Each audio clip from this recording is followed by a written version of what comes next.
வரும்பொழுது தூக்கிட்டு தான் வந்தாங்க. மாடிக்கு தான் ஃபர்ஸ்ட் ஃப்ளோரில் தான் பேஷண்ட் வச்சு பார்த்தோம். தூக்கிட்டு தான் போனாங்க.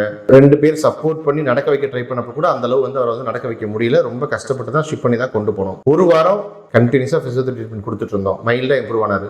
7 நாளைக்கு அப்புறம் கொஞ்சம் டக்குன்னு இம்ப்ரூவ் ஆகி இந்த ரிவ்யூ அவர் கொடுக்குறது வந்து 18th டே 18 நாள்ல அவர் எந்த சப்போர்ட் இல்லாமல் நல்லாவே நடக்க ஆரம்பிச்சிட்டாரு. ஒரு வாரத்துக்கு முன்னாடி நல்லா நடக்க ஆரம்பிச்சிட்டாரு. பார்க்குக்கெல்லாம் அனுப்பி விட்டோம். அவர் பாட்டுக்கு எந்த சப்போர்ட் இல்லாமல் நல்லா நடக்கிறவர் நார்மல் ஆயிட்டாரு. கை மூவ்மெண்ட் கொஞ்சம் வந்திருக்கு. இன்னும் ஸ்பீச் வரணும். அம்மா அப்பா 2 வார்த்தை தான் சொல்லியிருக்காரு. ஸ்பீச் ட்ரைனிங் அவருக்கு டெய்லி 1 மணி நேரம் காலையிலேயே 8 to 9 கொடுத்துக்கிட்டு இருக்கோம். கண்டினியூஸா வந்து பிசியோதெரபி ட்ரீட்மெண்ட் கொடுத்துக்கிட்டு இருக்கோம். பக்கவாதம் வந்தவங்க கண்டினியூஸா பிசியோதெரபி ட்ரீட்மெண்ட் ட்ரை பண்ணாங்கன்னா அவங்களுக்கு இம்ப்ரூவ்மெண்ட் வரும். வராதுன்றது கிடையவே கிடையாது. கொஞ்சமாவது வரும். சில பேருக்கு வந்து சூப்பரா சரியாகும், சில பேருக்கு கொஞ்சமாவது சரியாகும். பட் தொடர்ந்து முயற்சி பண்ணும்போது எல்லாருக்குமே சூப்பரா சரியாகிறதுக்கான வாய்ப்புகள் நிறைய இருக்கு. கண்டினியூஸா ட்ரை பண்ணோம்னா இம்ப்ரூவ்மெண்ட் இருக்கும். அவரோட ரிவ்யூ அப்பா சொல்றாங்க, பாருங்க. தேங்க்யூ.